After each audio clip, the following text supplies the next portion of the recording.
I still remember the exact moment my heart turned to stone.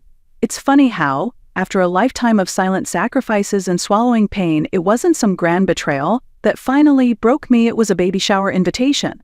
A single embossed card, tied with a pale blue ribbon, arrived on a Tuesday afternoon and shattered everything I held onto. My name is Elizabeth Harmon. Most people call me Ellie, though my daughter, Cassandra Cassie, hasn't called me anything at all in nearly 2 years. I live alone in a modest ranch-style house in Deer Creek, Missouri. It's the same home where I raised Cassie and her brother, Michael, after their father walked out on us. Back then, the house echoed with life music, arguments, door slams, laughter. Now it holds only the soft tick of the hallway clock and the occasional meow from Churchill, my cat, my one loyal companion. The invitation read, "You are cordially invited to celebrate the upcoming arrival of baby boy Reynolds." Hosted by Cassie and James. 2 years of silence, and suddenly this. Not a phone call. Not a conversation, just a formal invitation to celebrate a grandchild I didn't even know existed. I should have thrown it away. But hope is a stubborn thing. I called Michael first. My son, the eternal peacemaker. He still visited for holidays and birthdays, though always alone, never with Lisa, his wife, or their 2 kids. "You should go, Mom," he said, choosing each word with care. "Cassie talks about you sometimes. Pregnancy has changed her. She's softer." "What does she say?" "She misses how things used to be," he replied after a pause. I didn't mention that how things used to be meant me working double shifts to keep a roof over our heads while Cassie lived rent-free after her divorce, or how I babysat her kids every weekend while she found herself through a series of reckless relationships. I didn't remind him that I co-signed the loan for her boutique, the one that failed, and left me with $40,000 in debt. Instead, I said, "I miss her too." And I meant it. Hope, foolish as it felt, had not yet given up on me. I spent $300 I didn't really have on a soft cashmere baby blanket in sky blue. I had my hair done for the first time in months, bought a dress that covered the weight I had gained from too many nights spent eating ice cream alone. I rehearsed what I would say when I saw her, not about the past, not about the silence, just how happy I was for her, how excited I was to meet my grandchild. The baby shower was held at a vineyard about an hour outside town, a picturesque place with rolling hills and a renovated barn strung with fairy lights. I recognized a few faces from Cassie's old circle of friends and relatives on James's side. Michael was there too with Lisa. They didn't see me arrive.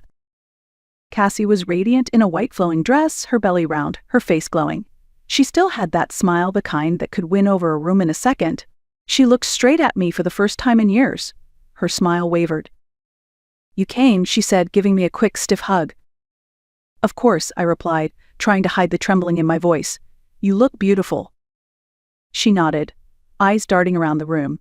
"There's food and drinks over there. I need to greet the rest of the guests."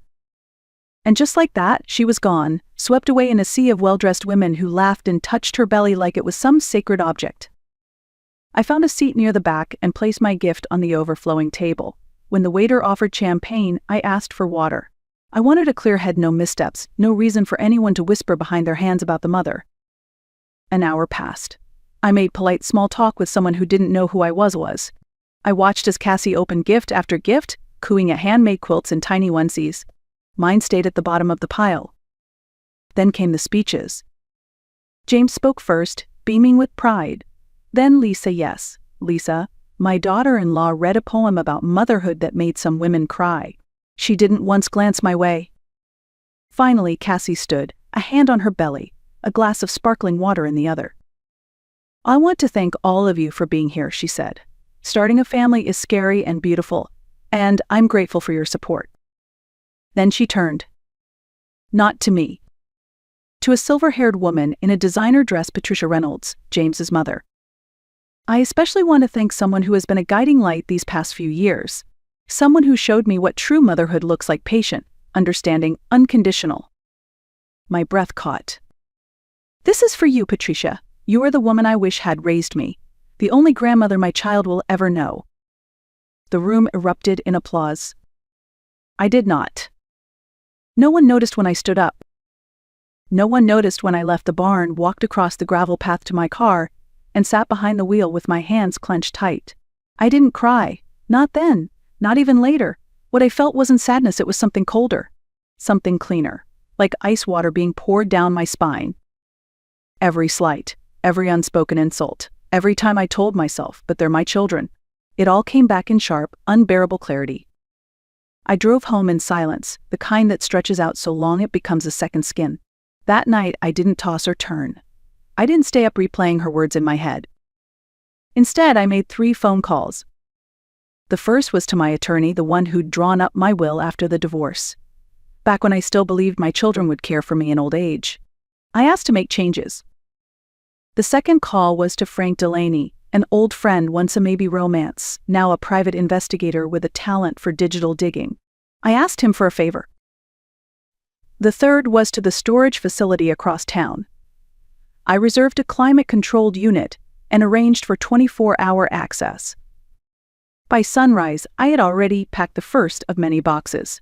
Photo albums, baby books, kindergarten drawings, birthday cards with shaky handwriting, all of it. Decades of memories kept like treasures. Because that's what mothers do. But I wasn't just a mother anymore. I was something else now. As I loaded the boxes into my trunk, my phone rang. Michael. Mom, where did you go yesterday? Cassie was looking for you. The lie came easily. I wasn't feeling well. The drive, the heat, I didn't want to ruin her day. He sounded relieved. Maybe because he wouldn't have to explain my absence to Cassie. She wanted to thank you for the blanket, he added, said it was really nice. I'm glad she liked it, I said, my voice soft, neutral. Listen, Mom, what Cassie said about Patricia, she didn't mean it like that. Of course, I replied. People say things. And sometimes, I thought, those things are exactly what they mean.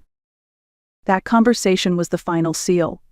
The moment I knew there was no going back, not to who I had been, not to what they thought I would always be. Tomorrow, I would begin my plan. Because I had finally learned what they had always known. That love without respect isn't love. It's servitude. And I was done serving. It's exactly 1 week after the baby shower, the first package arrived at Cassie's doorstep. So I'd sure it required a signature delivered at 9 a.m., just early enough to disrupt their morning, but not early enough to be called rude. Inside was a single leather-bound binder. On the front, embossed in gold, financial records, Cassandra Reynolds, 2015 to 2023. There was no note, no explanation. Just 8 years' worth of bank statements, receipts, loan agreements. Meticulously organized. Every dollar I'd lent her. Every bill I'd covered. Every last-minute rescue mission I quietly handled. The total, $157,482. That afternoon, as I trimmed my rose bushes and Churchill dozed in a sunbeam, my phone rang. Cassie. Her voice came through shrill and sharp. What the hell is this? Hello, Cassandra, I said, calmly. I assume you received my gift. Gift? You call this a gift? It's a list of every penny you've ever spent on me. What are you trying to prove? I snipped a wilted bloom, watching it fall. I'm not trying to prove anything. I'm simply organizing my affairs. Oh, you want me to pay you back now? Is that it? Are you trying to guilt me over what Patricia said? I almost laughed. You're the one who stood in front of a room and said she was the mother you wished had raised you, I reminded her. The only grandmother your child would ever know. There was silence. You know I didn't mean it like that, she said, voice brittle. I was emotional. Pregnant women say things. Yes, I replied, still pleasant. And sometimes those things are exactly what they mean. So this is revenge, she spat. You're tallying up what you think I owe you for being my mother? Not at all. Think of it as a baby gift, a legacy really. A detailed history of generosity for you to pass down to your son. You're unbelievable, she said, her voice cracking. I'm hanging up. Before you do, I added gently, you might want to tell Michael to check his mail tomorrow. She hung up. I returned to my roses, the sun warming my shoulders. Churchill stretched lazily at my feet, and for the first time in years I felt weightless. The next day, Michael received his own delivery. It was similar to Cassie's financial records, dates, totals. But it also included something more. Printed emails, texts, conversations between him and Cassie discussing the mom situation. Jokes about my emotional neediness. Warnings to keep their kids away from me. Plans to exclude me quietly, without confrontation. Frank Delaney had done excellent work. Michael, as always, had been sloppy with his passwords. His call came in the evening. His voice was quiet, controlled. "Mom, what are you doing?" "Hello, Michael. Did you get something interesting in the mail?" A long pause. "This isn't like you." "No?" I asked, truly curious. "What am I like then?" Another pause. "You forgive, you let things go." "Ah," I said, tasting the soup I was cooking. "And how has that worked out for me?" He didn't answer. And for once, I didn't need him to. The next morning, 2 identical manila envelopes arrived at Cassie's and Michael's homes. Inside each was a copy of my new will dated the day after the baby shower. It was clear, unapologetic. 50% of my estate, my home, savings, life insurance would go to the local animal shelter where I volunteered. 25% would fund scholarships for single mothers at the nearby community college. And the remaining 25%, a trust reserved for any grandchild who chose to contact me after turning 18. There was nothing for Cassie. Nothing for Michael. I also included documentation of the irrevocable trust I had set up, one that made it nearly impossible to contest the will. I had learned my lesson. Thoroughly. Cassie called, screaming. I let it go to voicemail. Michael texted, "We need to talk." I didn't reply. Instead, I prepared the final delivery. This one was heavier, symbolic. 3 large boxes, delivered with care, addressed to each of my children. They contained photo albums, baby books, art projects, birthday cards, school awards. All the evidence that I had been a present, loving mother, that I had shown up, documented, cared. But there was one difference. Everywhere my name had once appeared to Mom Live Elizabeth, proud parent, Ellie Harmon, I had replaced it. Digitally, permanently. With the name Patricia Reynolds. Each photo where I had stood proudly beside them first days of school, piano recitals, science fairs had been edited. My image carefully removed, replaced with Patricia's elegant, silver-haired figure, the woman Cassie had said she wished had raised her. 3 hours later, Cassie appeared at my door. She was red-eyed, holding one of the altered boxes like it might shatter in her hands. Michael followed closely behind. I opened the door, blocking the threshold. Cassie didn't even say hello. "How could you do this?" she demanded. "These were our memories." "Were they?" I asked calmly. "You seem to prefer Patricia in them." Michael looked around the living room, confused. It had changed. I had taken down all their photos, packed away their knickknacks. The space was clean, orderly, almost sterile. "I honored your words," I said simply. "You declared Patricia your true mother. I made the record match." "So this isn't right," Cassie said, voice shaking. "It's manipulative. It's sick." "Is it?" I asked. "You stood in front of a room of people and erased me with a smile. Was that any different?" Michael tried to interject, his hands raised like a referee. "Mom, what Cassie said was wrong. We both know that, but this is too far." "What's too far, Michael?" "Keeping a record. Responding without tears." I wasn't angry. I wasn't even hurt. I was simply done. "I don't want apologies. I don't need explanations. I'm not here to be your punching bag or your backup plan." They stared at me like they didn't recognize the woman in front of them. Maybe they didn't. Maybe, for the first time, they were finally seeing me not the mother who gave endlessly, but the woman who had nothing left to give. Cassie dropped the box onto my coffee table with a loud thud. A few altered photos spilled out her 5th birthday party, her high school graduation, all of them now featuring Patricia. "This is sick," she said, her voice shaking. "You photoshopped our childhood." I gestured for them to sit, calm as ever. "I honored your reality, your words. I made our history match the roles you chose for me and for her." "This isn't reality," she snapped. "No?" I asked. "You stood up and told a room that Patricia was the mother you wished had raised you, that she would be the only true grandmother to your child.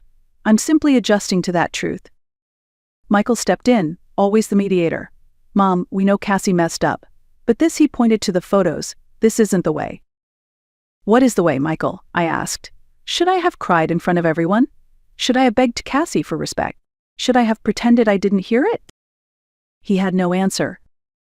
Cassie began flipping through the photos, her hands trembling. "How did you even do this? There are hundreds of them." "I had time," I said, "and motivation." She looked up at me, eyes red. What do you want from us? Is this supposed to hurt us? Make us feel guilty? I paused before answering. No, Cassie, not guilt. Not even pain. This isn't about emotions anymore. It's about truth. About consequences. About the stories we tell ourselves and the ones we live. Michael ran a hand through his graying hair. So what now? You cut us out of your will. You erase yourself from our memories? You keep ledgers of everything. What's the endgame here? Nothing, I said. I want nothing from either of you. That's the point. They stared at me, confused. I've spent decades wanting to be seen, to be included, to matter. I'm done wanting. I'm done hoping. I'm done accepting treatment from you both that I wouldn't tolerate from strangers. Cassie clutched her belly. So that's it? You're abandoning your own children? Your grandchild? I looked at her, clear-eyed. Abandonment requires obligation. You've both made it clear I am nothing more than a placeholder, an afterthought. I'm simply accepting that. Michael stepped forward. This isn't like you. The version of me you knew, I said, was a role I played, a mother who gave endlessly without expecting anything in return. That woman no longer exists. Cassie's voice turned desperate. We can fix this. We can talk it out. There's nothing to fix, I replied. This isn't a punishment. It's a boundary. One I should have set years ago. I walked to the door and opened it. You should go. Michael hesitated. Will you at least think about coming to the funeral? For closure. I found my closure 2 years ago, I said, when I finally accepted that the children I raised were not the adults I'd hoped they'd become. They left. I didn't watch them drive away. Instead, I poured a glass of wine and sat on my porch, Churchill curled at my feet. The house was quiet. The peace profound. That night I slept soundly. No dreams. No regrets. Just the kind of rest that comes when a weight you didn't know you were carrying is finally gone. The next day, I changed my phone number. The day after that, I closed all my social media accounts. Within the week, I started volunteering at a literacy center, something I had always wanted to do, but never had the time for between Cassie's crises and Michael's requests. My days slowly shifted into new rhythms, mornings with adult students learning to read, afternoons in the garden, evenings curled up with Churchill, and a book one had long meant to finish. 3 months passed. Fall arrived in a blaze of orange and crimson. I planted tulip bulbs, daffodils, 2 tiny promises buried beneath the earth, waiting for spring. Cassie never called. Michael didn't write. And for once, I didn't wonder why. Then, one quiet afternoon, I received a card in the mail. A birth announcement. Alexander James Reynolds, 7 L's, 4 O's, 21 inches long. There was a photo, a red-faced baby wrapped in the cashmere blanket I had bought months ago. On the back, in Cassie's handwriting, your grandson, if you want to meet him, call me. I set the card on the mantel. Next to it, a photo from a recent museum fundraiser. Me, surrounded by new friends, smiling in a way I hadn't in years. I looked at Alexander's picture. I felt something. Not regret, not pain, just a quiet acknowledgement of what could have been. But I didn't call. Some bridges, once burned, should remain ashes. 1 year passed. Then 2. I sold the old house and bought a smaller place near the lake. It had a sunroom where Churchill could sleep in sunbeams in a wildflower garden that bloomed with color every spring. I dated briefly a kind widower named Robert who taught architecture at the community college. We shared dinners, laughed often, and agreed that friendship suited us best. Sometimes I heard bits of news through town. Michael had been passed over for partner. Cassie's boutique failed. James filed for divorce and had custody of Alexander. Patricia Reynolds had a sudden stroke and passed away. They were struggling. And yet, I felt no need to return, no maternal pull to rescue, to fix, to give. Because I finally understood something I wish I had known all along. A love without boundaries isn't love. It's servitude. I had spent my life teaching my children how to take. But in the end, the most important lesson I ever gave them was how it feels when the giving stops. And whether they learned it or not no longer mattered. Because I did. And that, at last, was enough.